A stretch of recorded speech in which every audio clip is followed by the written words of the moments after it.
Pada pertemuan kali ini kita akan membicarakan riwayat Nabi Allah Ibrahim alaihi salam. Beliau termasuk salah satu dari 5 orang rasul yang merupakan kelompok yang dikenal dengan ulul azmi, yaitu para rasul yang dinilai mempunyai kelebihan di dalam keutamaan, ketabahan, keuletan, dan sikap istiqomah di dalam berjuang. Jumlahnya ada 5, yaitu Nabi Nuh, Nabi Ibrahim, Nabi Musa, Nabi Isa, dan Nabi Muhammad alaihi wassalatu wassalam. Sebagaimana yang kita maklum bahwa Nabi Allah Ibrahim alaihi salam lahir pada masa pemerintahan Raja Namruz laknatullah alaih. Namruz adalah figur yang lebih merupakan kekuatan daripada keadilan, lebih merupakan kezaliman daripada kebijaksanaan. Ia seorang raja yang memerintah secara sewenang-wenang, lalu dengan segala macam cara berusaha mempertahankan kekuasaannya. Itu sebabnya di hari-hari menjelang kelahiran Nabi Allah Ibrahim alaihi salam, entah oleh karena rasa takut dan khawatir akan munculnya orang-orang yang dapat menumbangkan kekuasaannya, entah karena bisikan ahli nujum atau dukun-dukun yang memang banyak mengelilingi istananya, ia memutuskan untuk membunuh seluruh bayi yang dilahirkan dalam bentuk laki-laki. Ini dilatar belakangi oleh kekhawatiran akan muncul seseorang yang dapat menghancurkan kekuasaannya, sebagaimana Fir'aun laknatullah alaih. Itulah sebabnya di zaman sebelum Nabi Ibrahim dilahirkan, Raja Namruz membuat peraturan. Apabila seorang ibu melahirkan bayi laki-laki, bunuh bayi itu. Seluruh perempuan hamil berada di bawah pengawasan aparatur negara, dan laki-laki dianjurkan untuk jangan dekat-dekat dengan istrinya guna menghindari terjadinya proses kehamilan ini. Entah berapa ratus bahkan berapa ribu bayi laki-laki yang jadi korban tanpa dosa dari sebab kelaliman pemerintahan Raja Namruz laknatullah alaih ini. Kita teringat kepada satu hadis di mana Rasulullah sallallahu alaihi wasallam pernah bersabda, "Ya'ti 'alan nasi zamanun ru'asa'uhum kal asad wa wuzara'uhum kaz-zi'ab wa qudatuhum kal kilab wa katsirun nasi yawma idzin kal aghnam." Makanin rakyatnya. Coba saudara lihat di hutan. Kambing rakyat hutan dimakan oleh singa. Ayam rakyat hutan dimakan oleh singa. Sapi rakyat hutan dimakan oleh singa. Inilah akibatnya karena singa naik berdasarkan kekuatan. Setelah naik bukan melindungi rakyatnya, malah makanin rakyatnya. Mental semacam inilah yang dimiliki oleh Raja Namruz laknatullah alaih. Cuma karena rasa ketakutan akan datang orang yang akan menumbangkan kekuasaannya, maka seluruh bayi laki-laki harus dibunuh tanpa dosa apapun. Itu akan datang di tengah masyarakat manusia, muncul pemimpin-pemimpin yang mentalnya seperti singa. Lah kalau yang jadi pemimpin sudah seperti singa, wa wuzara'uhum kazzi'ab, yang jadi wazir, yang jadi menteri, kata Nabi, lagunya seperti serigala. Nyetel ini. Kalau sudah pemimpin seperti singa, yang jadi menteri seperti serigala. Apa serigala itu? Saudara tahu dalam dongeng anak-anak, serigala itu kan binatang yang paling licik. Untuk terang-terangan dia tidak berani karena tidak punya kekuatan seperti sang singa. Maka dia pakai ilmu kelicikannya. Serigala itu kalau ingin makan daging ayam, pakai bulu ayam. Kalau kepengen makan daging kambing, pakai bulu kambing. Pendeknya, serigala binatang yang menghalalkan segala macam cara asal tujuan tercapai. Itulah serigala. Lambang dari sifat kelicikan. Lempar batu, sembunyi tangan. Pengen makan daging ayam, pakai bulu ayam, nyaruh jadi ayam. Pengen makan daging kambing, pakai bulu kambing, nyaruh jadi kambing. Ini akibat dari yang pertama tadi. Pemimpin seperti singa, lalu menteri pun seperti serigala. Efeknya kemudian yang segera menyusul apa? Wa qudatuhum kal. Pokoknya siapa yang memberi saya daging, itulah majikan saya. Apa kata majikan saya, itulah yang saya laksanakan. Maka hilang kebenaran hukum, hancur norma-norma keadilan. Oleh karena apa? Oleh karena anjing dapat daging. Lalu dalam kondisi semacam itu, yang jadi rakyat bagaimana? Kata Nabi, wa katsirun nas yauma izin kal aghnam. Adapun kebanyakan orang pada masa itu, lagunya sudah seperti kambing. Saudara, kambing itu binatang yang cuma menang groyokan dan tidak punya alternatif. Namanya kambing, digiring ke lapangan embe. Betul kan? Digiring ke kuali embe, dikasih makan rumput embe, sampai pun mau dipotong masih embe juga. Tidak punya pilihan lain si kambing ini, tidak punya alternatif lain. Kondisi semacam inilah yang terjadi di masa pemerintahan Raja Namruz laknatullah alaih. Oleh karena diiming-iming, dibisiki oleh dukun-dukunnya, oleh nujum-nujum yang mengelilingi istananya, bahwa akan datang seorang anak laki yang kelak akan menumbangkan kekuasaannya, dia mengeluarkan peraturan. Ya, peraturan singa. Mulai saat ini diumumkan kepada seluruh rakyat, siapa-siapa perempuan melahirkan bayi laki-laki, bunuh hidup-hidup. Seluruh orang bunting di bawah pengawasan Hansip negara. Dan mulai malam ini, supaya semua kaum bapak jarang-jarang tidur sama istrinya. Namanya peraturan Namruz. Tapi apa yang memang Allah kehendaki untuk terjadi, pasti terjadi. Yaitu kelahiran Nabi Allah Ibrahim alaihi salam. Pada saat beliau terlahir ke alam ini, oleh ayahnya yang bernama Azar, disembunyikan di dalam sebuah gua. Di sini bertemu antara nurani seorang bapak dan ketaatan kepada raja. Dia ingin taat kepada raja, dia mesti membunuh anaknya. Tapi sebagai bapak, dia sayang kepada anaknya, dia harus selamatkan. Dicarinya jalan tengah, maka Ibrahim disembunyikan di dalam sebuah gua dengan satu perhitungan tentunya. Lu mati, ya nggak apa-apa, lu hidup ya syukur. Sebab ini pertimbangan dia akan bikin susah dia di masa yang akan datang.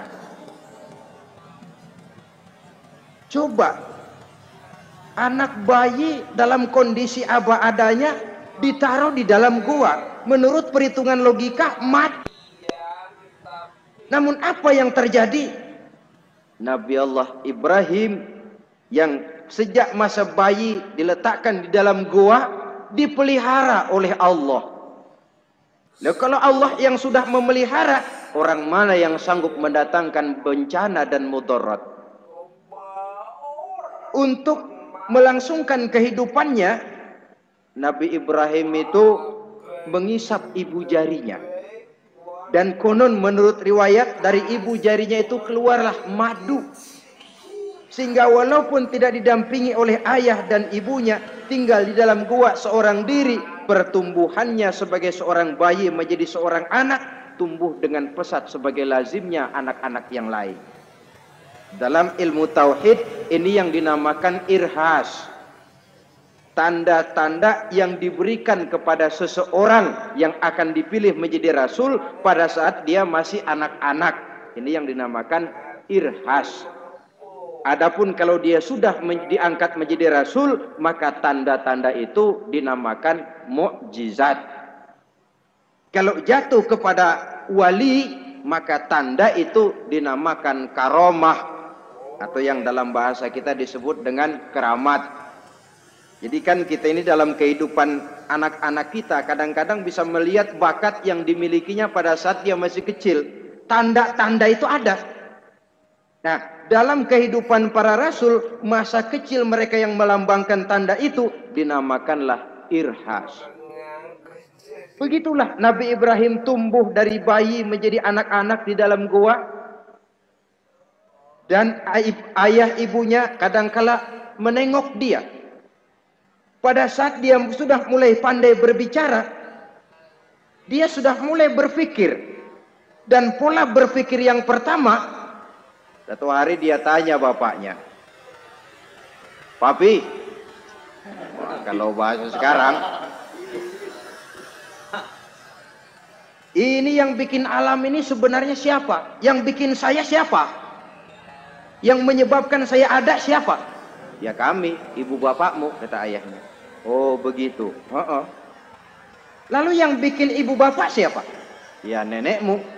Gara-gara dia saya ada, gara-gara saya kamu ada." "Lalu yang bikin kakek dan nenek siapa?" "Ya buyutmu." "Lalu yang bikin buyut siapa?" "Buyut." "Yang bikin bapaknya buyut?" "Ya kakeknya buyut." Kalau gitu nggak pernah.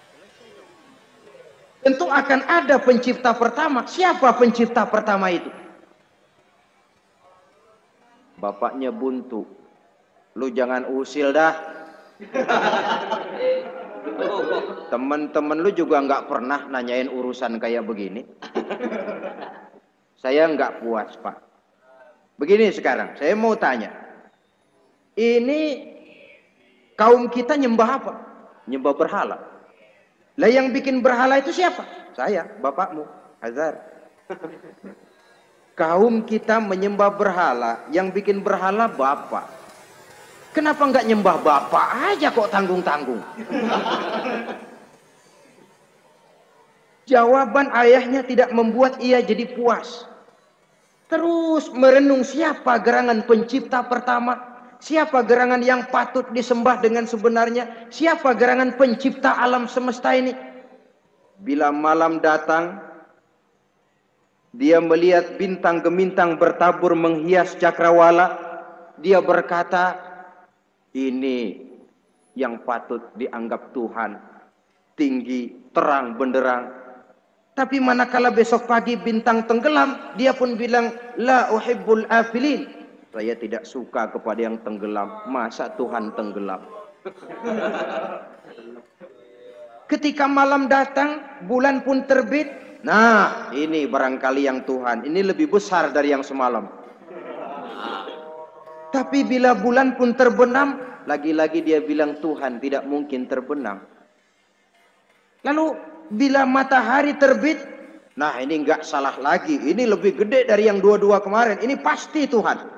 Dan manakala matahari terbenam, dia pun berkata, Tuhan tidak akan pernah terbenam.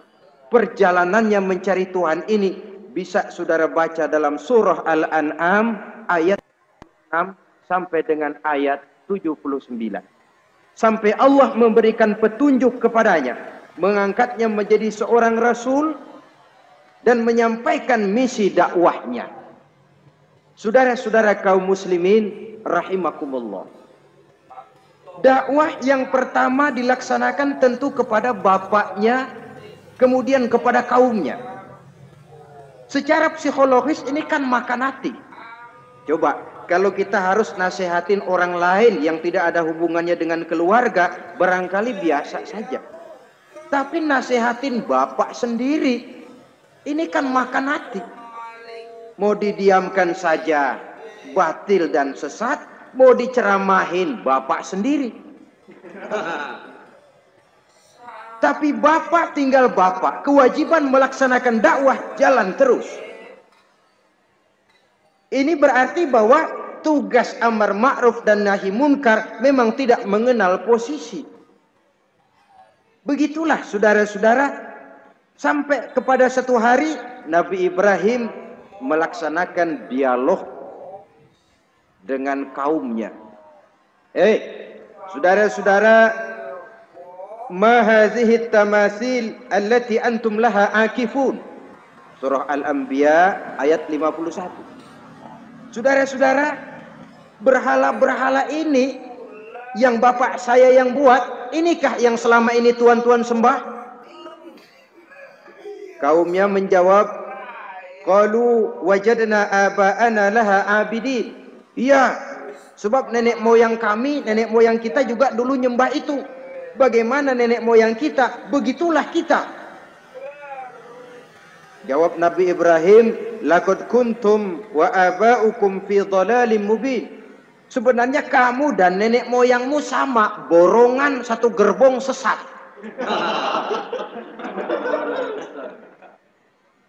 Kok kamu ngikuti nenek moyang kamu? Mereka enggak berpikir, kamu enggak ikut berpikir. Mereka sesat, kamu ikut sesat. Kamu sudah hidup di satu zaman yang maju sekarang ini. Kenapa mau kembali ke zaman nenek moyang dulu? Menyembah berhala yang nyata-nyata tidak sanggup mendengar, tidak sanggup melihat, tidak sanggup memberikan manfaat dan mudarat. Pokoknya kalau kamu tidak tinggalkan berhala-berhala ini, satu saat pasti akan saya sikat dan saya hancurkan. Saudara-saudara, prinsip dakwah itu memang harus bil hikmah wal mau'izatil hasanah, dengan bijaksana dan dengan nasihat-nasihat yang baik. Tapi kalau sudah mencegah suatu kemungkaran, kata Nabi, man ra'a minkum munkaran falyughayyirhu biyadihi. Siapa di antara kamu yang melihat suatu kemunkaran, hendaklah dia berusaha merubah dengan kekuatan tangannya. Kalau dengan tangannya dia tidak sanggup, fabilisani, hendaklah dengan lidahnya. Kalau itu pun dia tidak mampu, fabiqalbi, hendaklah dalam hatinya. Dan mencegah suatu kemungkaran dengan hati, itulah nilai iman yang terendah adanya. Nabi Ibrahim melihat bahwa watak menyembah berhala ini sudah berurat dan berakar. Kenapa? Mereka mengembalikan itu kepada kebiasaan dan tradisi nenek moyang. Sampai juga di zaman kita sekarang ini, sudah kita menegakkan tauhid, membina sebersih-bersih iman, menegakkan semulus-mulus tauhid. Ada juga kelompok orang yang mau mengembalikan kita ke zaman nenek moyang, ke zaman animis, menghidupi tradisi nenek moyang dalam hal ibadah, dalam hal ubudiyah. Tentu merupakan langkah kemunduran adanya.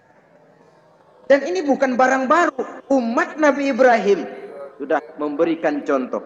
Kenapa kami menyembah berhala? So, nenek moyang kami menyembah berhala. Nabi Ibrahim jawab gampang aja. Iya lo, borongan, segerbong, lempeng semua sesat. Muslimin rahimakumullah. Dan bukan cuma kata, dibuktikan oleh Nabi Allah Ibrahim. Begitu Raja Namrus menurut satu riwayat bersama para tentaranya pergi berburu, Nabi Ibrahim ngintip-ngintip. Begitu Namrus keluar, beliau masuk. Kalau istilah kita, ke tempat Namrus ibadah, ke masjidnya dah. Di mana di situ tersimpan seluruh berhala yang mereka sembah, dari yang paling gede sampai yang paling kecil. Nabi Ibrahim masuk bawa kampak. Seluruh berhala-berhala yang ada di tempat itu habis dikampakin, hancur berantakan. Kecuali berhala yang paling gede, itu ditinggalin, nggak diapa-apain, dan kampaknya ditaruh di tangan berhala yang paling gede. Emang kebetulan tangannya lagi acung begini, digantungkan kampak. Ibrahim keluar. Adapun Namrus, ketika dia pulang dari perburuannya, mau melaksanakan ibadah, bukan main terkejutnya melihat Tuhannya berantakan.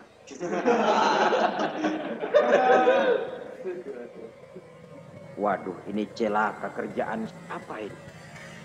Dikumpul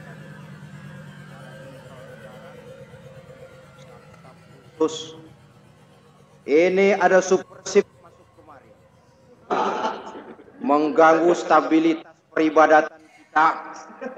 Ini mesti dicari siapa biang keroknya ini. Cari sampai ketemu siapa yang menghancurkan Tuhan-Tuhan kita ini.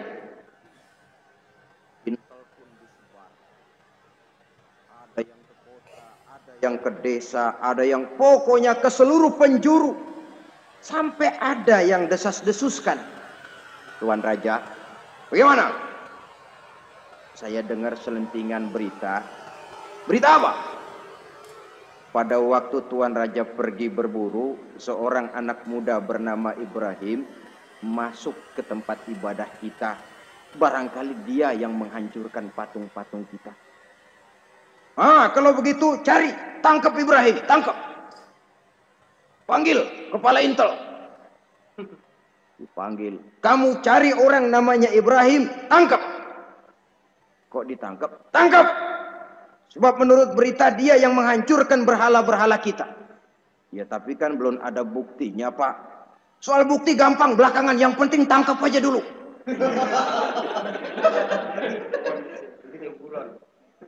Ini supersip ini. Saudara-saudara,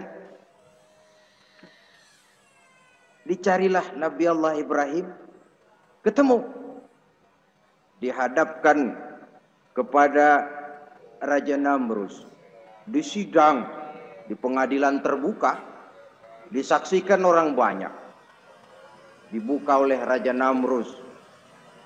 Sidang luar biasa dalam rangka memeriksa dan mengadili tertuduh Ibrahim. Dengan ini kami buka, kami nyatakan dibuka untuk umum. Terdakwa supaya dibawa ke dalam ruangan sidang. Dihadapkan Nabi Ibrahim. Nama Ibrahim. Orang tua Azar. Tuduhan menghancurkan berhala. Anta fa'alta hadza bi alihatina ya Ibrahim? Ibrahim, benarkah kamu yang menghancurkan Tuhan-Tuhan kami? Siapa bilang? Ada berita yang sampai kepada kami. Ketika kami keluar, kau masuk ke tempat kami ibadah. Ngaku aja dah, ngaku. Daripada urusan jadi panjang, mendingan ngaku aja dah. Kata Nabi Ibrahim, enggak. Bal fa'aluhu kabiruhum hadza. Yang menghancurkan berhala-berhala Tuhan, berhala yang paling besar ini. Yang paling besar ini. Besarnya nunjuk ke patung, ininya nunjuk ke dirinya. Kabiruhum kepada berhala, hadza kepada dirinya sendiri. Enggak, kata Nabi Ibrahim. Setahu saya enggak semua berhala hancur. Saya dengar yang paling gede enggak apa-apa. Dan ada kampak di tangannya. Kali yang gede tuh iseng. Jadi yang kecil-kecil ini dikampakin semua sama yang gede. Buktinya kampak masih ada di tangannya kok. Tanya aja dia. Kata Namrud, Ibrahim, kamu sudah gila apa? Kenapa? Masa saya disuruh nyembah berhala, disuruh nanya berhala? Jadi nggak bisa jawab dia, nggak bisa jawab. Lah kalau nggak bisa jawab, kenapa disembah? Yang gila saya apa sampean? Merasa tidak sanggup menghadapi argumentasi yang diajukan oleh Nabi Allah Ibrahim, Namruz kalap. Dalam kekalapannya itulah ia menjatuhkan vonis bahwa Nabi Allah Ibrahim dihukum bakar hidup-hidup. Pada hari yang ditentukan, dikumpulkanlah kayu bakar sebanyak-banyaknya, sehingga merupakan timbunan besar yang menyerupai sebuah bukit kecil. Apabila segalanya telah siap, kayu bakar itu pun disulut orang, dan api mulai menjilat ke sana kemari, makin lama makin besar, makin lama makin besar, sehingga tentara Namrus bingung, ini Ibrahim bagaimana ngebakarnya? Kalau kita anterin ke api, kitanya ikut angus, dilemparin gak mungkin sampai. Lalu mereka menemukan akal, dibuat semacam lentingan busur panah. Kalau istilah kita di kampung kayak selepetan begitu. Sehingga Nabi Ibrahim dilemparkan dan tepat jatuh di tengah kobaran api yang menggunung. Namrus tentu saja memandang dengan perasaan puas. Segenap konco-konco dan antek-anteknya melihat dengan hati yang lega, dan semuanya merasa hancur sudah biang kerok yang selama ini menjadi racun dan duri dalam kehidupan kita. Tapi rupanya yang mereka mau lain dengan yang Allah mau. Ketika Nabi Allah Ibrahim hampir masuk ke tengah kobaran api yang menggunung itu, datanglah perintah Allah kepada api, ya naru kuni bardan wa salaman ala Ibrahim. Hai api, dinginlah kamu, selamatkan Nabi Ibrahim. Api ini tunduk kepada perintah Allah, ia pun dingin, sehingga Nabi Ibrahim di tengah kobaran api yang menggunung, seujung rambut pun tidak terbakar, malah kedinginan di tengah kobaran api. Lalu api ini dari besar, makin lama makin kecil, makin lama makin kecil, akhirnya padam. Yang ada tinggal tumpukan arang dan debu. Kata Namrus, mampus loh Ibrahim, rasain. Barangkali istilah kita nih, makan pencarian lo. Pakai betingkah mencaci maki Tuhan kami, menghancurkan berhala-berhala. Sekarang rasakan hasil usahamu. Sorak-sorai pun kedengaran. Begitu lagi sorak-sorak dari tumpukan abu dan arang itu gerak-gerak. Rusak, kerusuk, rusak. Kok ini ada arang bergerak-gerak? Rupanya dilihat-lihat, makin lama makin nyata, Nabi Ibrahim keluar dari tumpukan arang dalam keadaan utuh, tidak kurang satu apapun. Sebenarnya andai kata Namrus mau menggunakan akalnya, saat itu dia tentu menemukan satu hal yang luar biasa, satu kebesaran yang kalau dia mau merenung akan sampai kepada kekuasaan yang serba maha. Tapi karena ketika itu hatinya sudah dipenuhi nafsu, ditutupi oleh kesombongan, dia buta terhadap kenyataan itu. Kaum muslimin rahimakumullah, akhirnya Nabi Allah Ibrahim ini diteror langsung oleh orang tuanya. Kata abahnya, araghibun anta an alihati ya Ibrahim. Ibrahim, kau benar-benar tidak senang kepada Tuhan-Tuhan kami, berhala-berhala ini? La illam tantahi la arjumannaka wahjurni maliya. Kalau engkau tidak berhenti, hai Ibrahim, tidak berhenti memperkenalkan Tuhan seru sekalian alam, tidak berhenti mencela dan mencaci bahkan menghancurkan berhala-berhala kami, la arjumannaka, akan kami rajam kamu. Iya, kalau raja yang ngancam begini, orang tua beliau sendiri ngancam begini. Itulah tantangan dakwah, saudara-saudara. Kita melaksanakan dakwah ini tempo-tempo berhadapan dengan penguasa yang mentalnya macam Namrus. Tempo-tempo berhadapan dengan orang kaya yang pelitnya macam Qarun.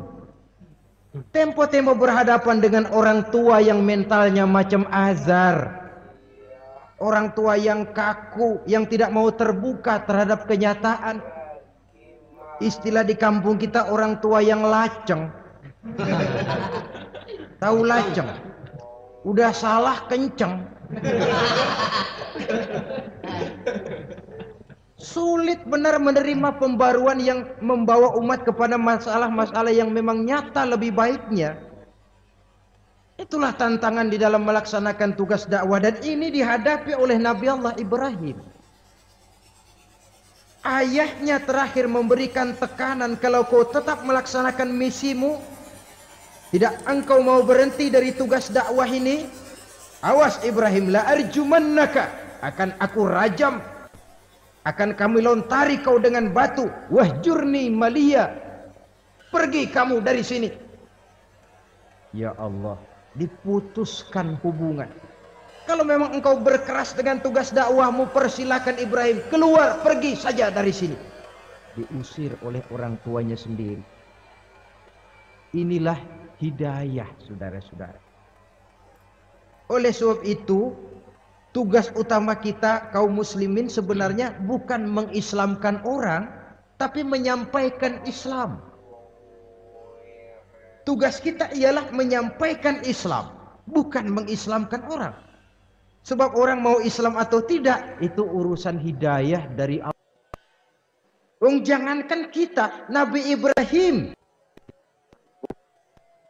mentauhidkan ayahnya Azar. Nabi Nuh tidak bisa mengislamkan putranya.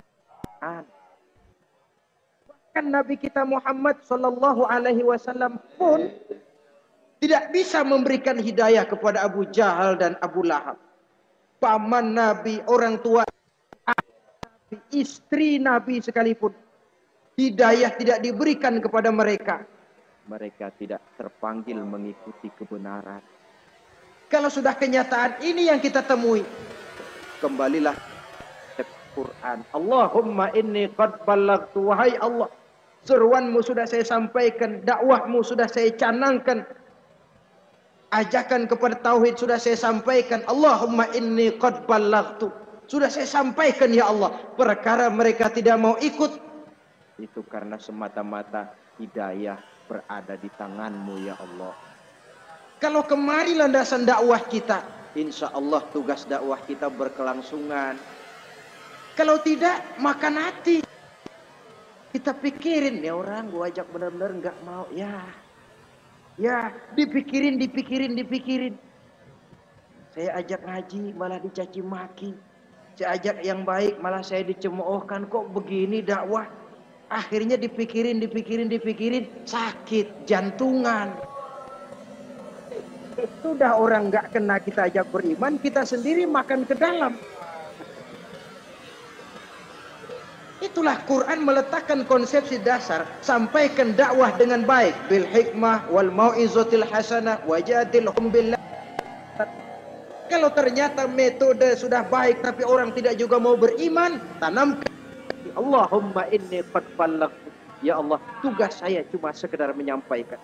Perkara mereka tidak mau, saya sudah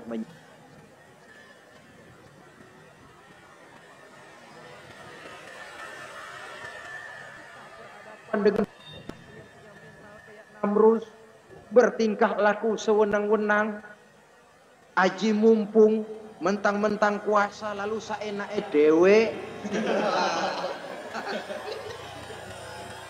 menghitamkan yang putih menurut seleranya saja. Entah berhadapan dengan orang kaya yang punya mental makin kaya, atau berhadapan dengan orang-orang tua yang punya tingkah laku seperti diperlukan dada untuk menyampaikan risalah. Terhadap reaksi keras dari abahnya ini apa kata Nabi Ibrahim? Menjelaskan, Assalamun alaika sa'astaghfiru laka rabbi innahu kana. tazilukum wa ma ta'buduna min dunillah. Apa? Salamun alaikum.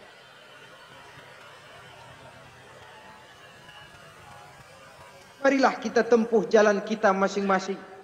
Saya memang anak bapak, tapi tauhid adalah prinsip.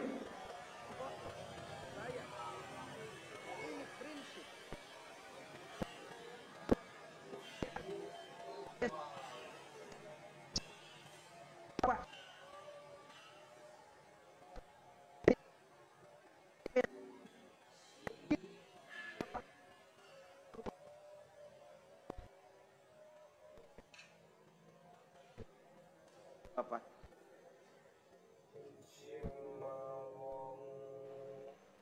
Astagfirullah. Saya akan memohon ampun kepada Allah. Ampun. Jadi walaupun dalam Islam kita berbeda akidah dengan orang tua,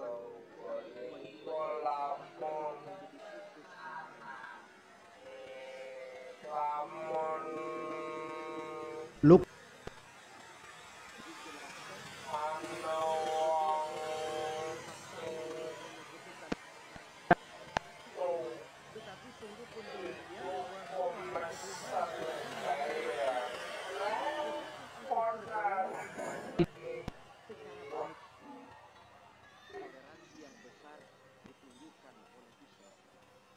Dan lebih besar lagi, Nabi Allah Ibrahim sungguh pun mengusir saya, menolak mentah-mentah ajaran, tetap juga menyembah berhala, tetap sekutu dengan setan.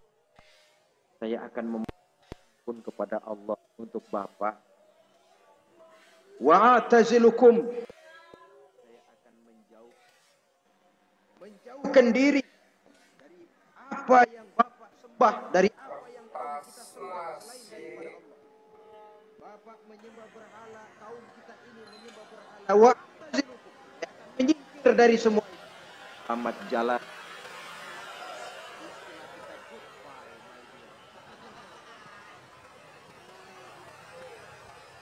Ini jalan yang membedakan saya dengan Abah. Jalan tauhid dan kita harus berpisah. Walaupun dengan berat hati kita berpisah. Jadi keluarga dan akidah punya garis. Umumnya, ya walaupun baik tapi memang harus ditingkatkan. Umumnya kita ini kan mayoritas merasa sebagai Muslim kan. Kenapa kamu Islam? Bapak saya Islam, nenek saya Islam. Baiklah, itu pada mulanya memang harus begitu. Tapi kita tentu harus merasakan bahwa keberadaan kita dalam Islam tidak cukup cuma karena faktor keturunan. Dengan kata lain, kita harus memperbaiki kualitas keislaman kita. Inilah proyek utama kita sekarang, mengislakan orang Islam. Saudara-saudara kaum muslimin rahimakumullah. Maka Nabi Ibrahim pun meninggalkan orang tuanya, meninggalkan kaumnya, uzlah, hijrah tempat Baitul Maqdis, daerah di Palestina sekarang ini.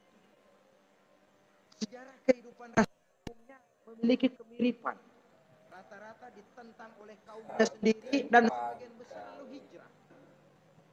Itu barangkali memang resiko dari satu perjuangan. Nah, begitu tantangan yang dihadapinya dalam melaksanakan dakwah. Cobaan-cobaan yang diberikan Allah kepada Nabi Ibrahim pun luar biasa. Pantas kalau beliau itu masuk ulul azmi dan mendapat titel Khalilullah. Nabi Ibrahim titelnya Khalilullah, orang yang mencintai dan dicintai Allah. Khalilullah. Ini terbukti dari cobaan-cobaan yang dihadapinya. Pertama, dari perkawinannya dengan Siti Hajar, dengan Siti Sarah maksud saya, beliau tidak dikaruniai seorang anak pun. Umur sudah lanjut. Padahal anak kita tahu pelanjut sejarah, penyambung cerita si buah hati belahan jantung. Sampai pada satu hari Hajar musyawarah. Kalau bahasa kita, Bang, bagaimana Hajar? Lama juga kita sudah berumah tangga kan, Bang? Oh. Lalu, dan kita sejauh ini belum dikaruniai seorang anak pun. Ya sabarlah. Pada waktunya tentu akan ada juga. Tapi kapan lagi, Bang? Usia kita sudah cukup lanjut. Maksud kamu bagaimana, Hajar? Begini sajalah, Bang. Bagaimana kalau abang kawin saja lagi? Ya Allah, punya istri macam begini. Menyuruh lakinya kawin lagi. Tapi dasar Nabi Allah Ibrahim. Enggak mau ah. Saya kan cinta sama Hajar. Iya, soal cinta saya tahu. Dan saya tidak meragukan cinta abang kepada saya. Cuma masalahnya saya nggak bisa memberikan keturunan, Bang. Bukan nggak bisa, belum. Sudahlah, kawin saja lagi, Bang. Nggak mau ah, nggak mau. Istrinya nyuruh kawin, lakinya ogah-ogahan. Sekarang kan enggak, istrinya ngelarang kawin, suaminya malah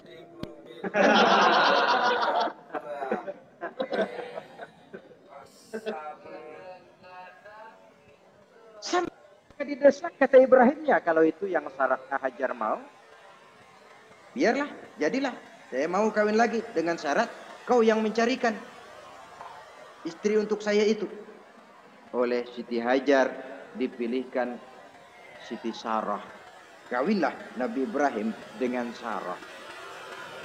Dari Sarah ini beliau dikaruniai seorang putra bernama Ismail alaihi salam. Nah, cobaan datang untuk menguji Khalilullah. Hai Ibrahim, kau cinta kepadaku, kata Allah, seolah-olah setelah kau punya anak, masuk rasa cinta anak ke dalam hatimu. Allah mau buktikan mana cintamu yang lebih besar, kepada anakmu atau kepada aku, kata Allah. Maka turun perintah untuk menyembelih anaknya sendiri. Satu riwayat menceritakan bahwa latar belakang perintah menyembelih anak ini sebenarnya gara-gara Nabi Ibrahim juga ketelepasan ngomong.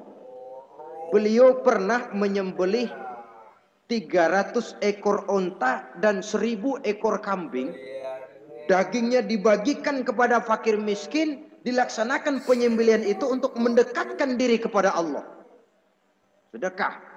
Tidak cuma manusia, malaikat kagum. Dipuji Nabi Ibrahim. Bukan main Ibrahim. Kaya berani. Nah, kalau miskin berani, nekat kali. Ini kaya berani. Menyembelih 300 unta, 1000 kambing, dagingnya disedekahkan kepada fakir miskin. Luar biasa Ibrahim. Ketika dipuji orang banyak itulah beliau timbul sifat manusianya. Apa kata beliau? Saya mah jangankan kambing sama unta, anak juga kalau saya punya disuruh potong, saya potong untuk mendekatkan diri kepada Allah. Kenapa ketelepasan ngomong begitu? Sebab waktu itu belum punya anak. Ngomongnya enak. Sama juga kita, goma kalau punya motor siapa juga cengin. Lagi belum punya. Kalau udah punya lain gayanya. Itu biasa itu omongan orang belum kaya emang begitu.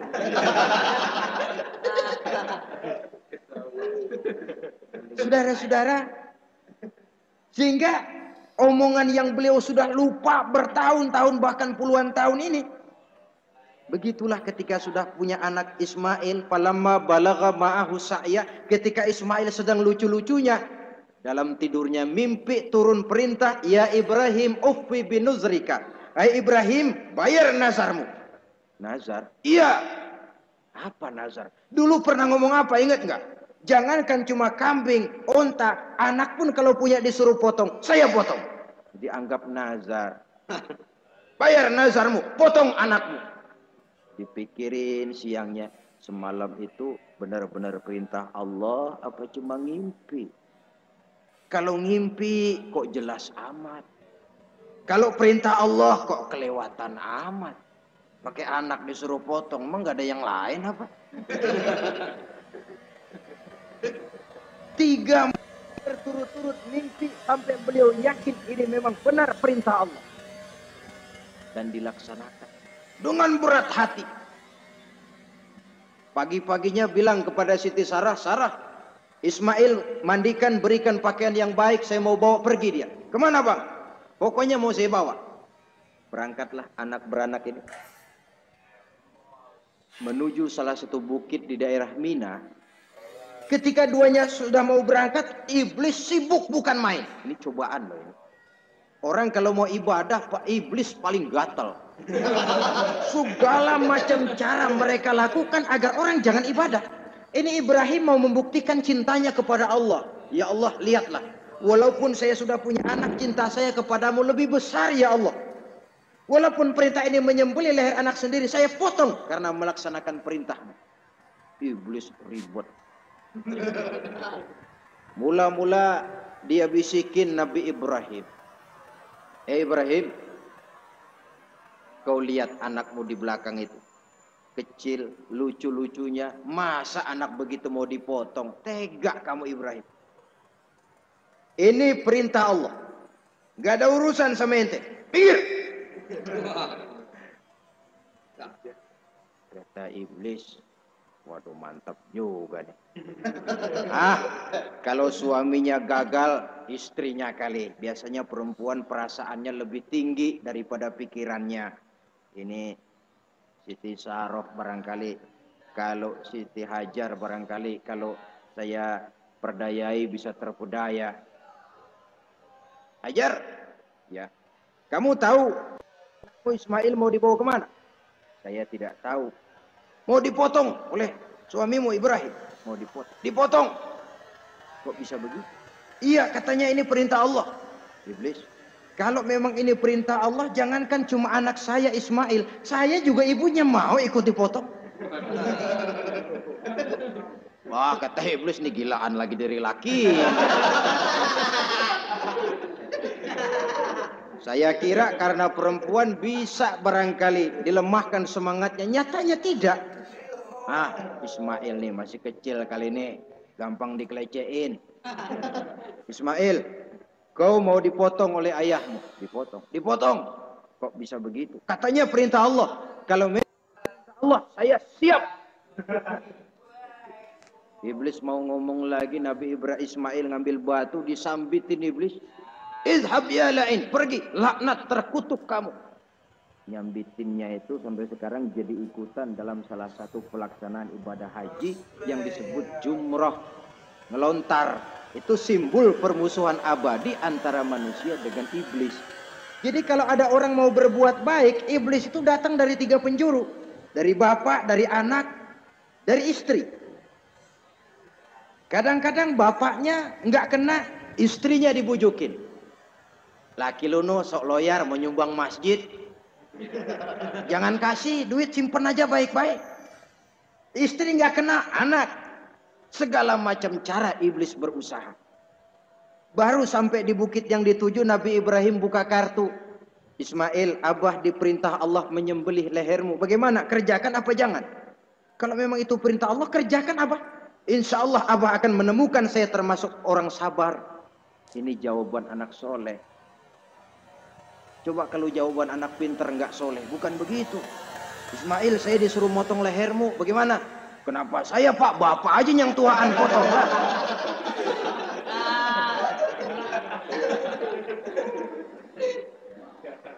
Pinter, pinter, tapi nggak soleh ya begitu itu, minteri jadinya.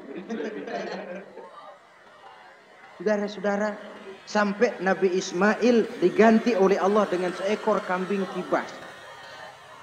Cobaan terhadap kecintaannya kepada Allah.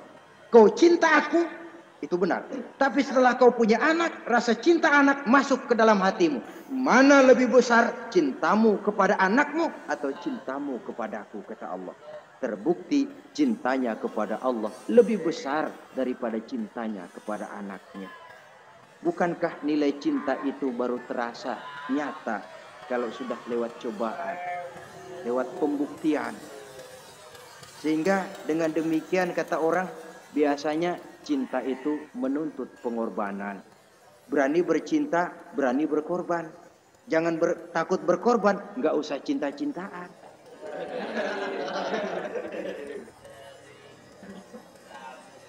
Saudara-saudara, sebab kalau orang sudah berbuat untuk sesuatu yang dicintainya, sangat boleh jadi si lemah akan jadi kuat, yang jauh jadi terasa dekat, yang takut jadi berani. Kalau orang sudah melakukan sesuatu untuk yang dicintainya.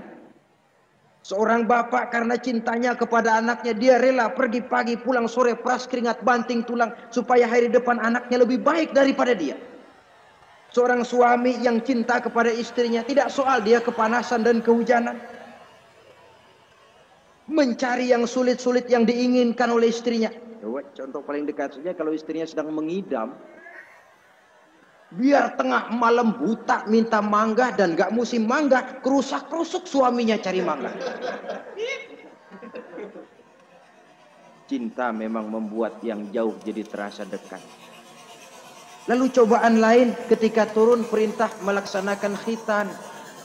Umur beliau menurut riwayat Abi Daud sudah umur 80 tahun. Di zaman belum ada pisau cukur, silet, gunting, kulit sudah alot. Tapi ini perintah Allah, laksanakan, resiko belakangan. Nabi Ibrahim pandai memilah mana kepentingan pribadi, mana perintah Allah. Nah, perkara beliau nanti pindah ke Mekah, membangun Ka'bah sampai kepada hari tuanya, ini berkaitan dengan Nabi Allah Ismail, dan akan kita bicarakan pada pertemuan di mana kita nantinya akan membicarakan riwayat Nabi Ismail alaihi salam. Untuk riwayat Nabi Ibrahim, walaupun serba singkat, hingga ini sajalah dahulu, dan mudah-mudahan menjadi tamsil, ibarat dan contoh yang bisa kita jadikan pegangan di dalam kehidupan kita sehari-hari. Terima kasih banyak atas segala perhatian. Mohon maaf atas segala kekurangan. Usikum wa nafsi bitaqwallah. Wassalamualaikum warahmatullahi wabarakatuh. Waalaikumsalam warahmatullahi wabarakatuh.